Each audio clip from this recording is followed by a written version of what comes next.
A lot of Republicans were looking at this convention wanting reassurance, and instead a lack of message control and a lack of damage control is the way he sees it. How do you respond?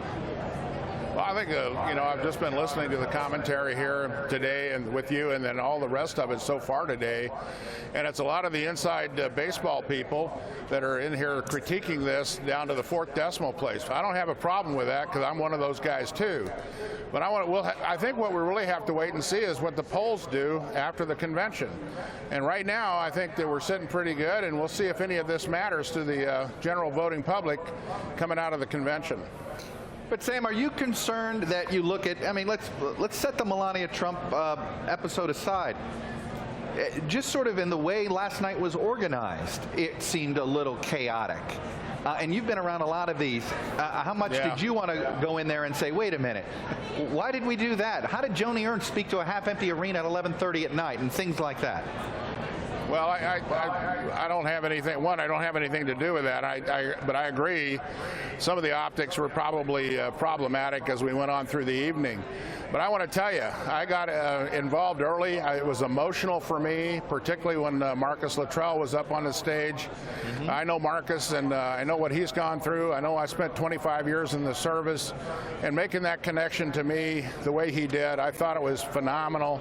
Rudy blew the doors off. So I think from my perspective, I think a lot of people have short memories. I don't think they remember back to some of the conventions that we've had back in the 60s and 70s. Right. Certainly I do. I'm old enough to remember that, and I think maybe there's some people on your panel, maybe not.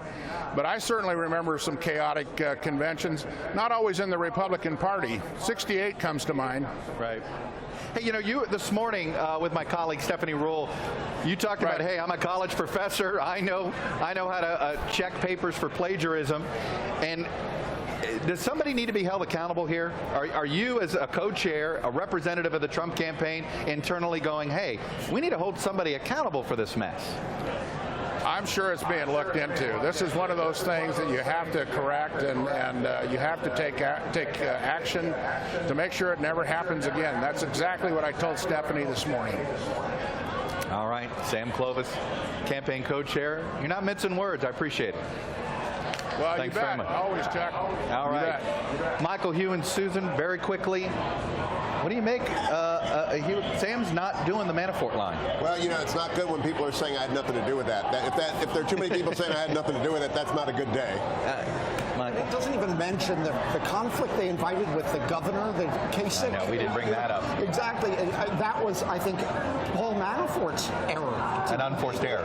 Unforced error added into all of this. Sam said they've got to take some action. They're not ready yet to do that, and they're not going to get rid of this unless they do something more decisive than what they've done so far. One piece of good news for him, though, Sam is right on one thing. Donald Trump's speech, if he knocks it out of the park, can be the only thing anybody remembers from here if you do it right. Yeah. Right? All right. All is not lost for the Trump campaign.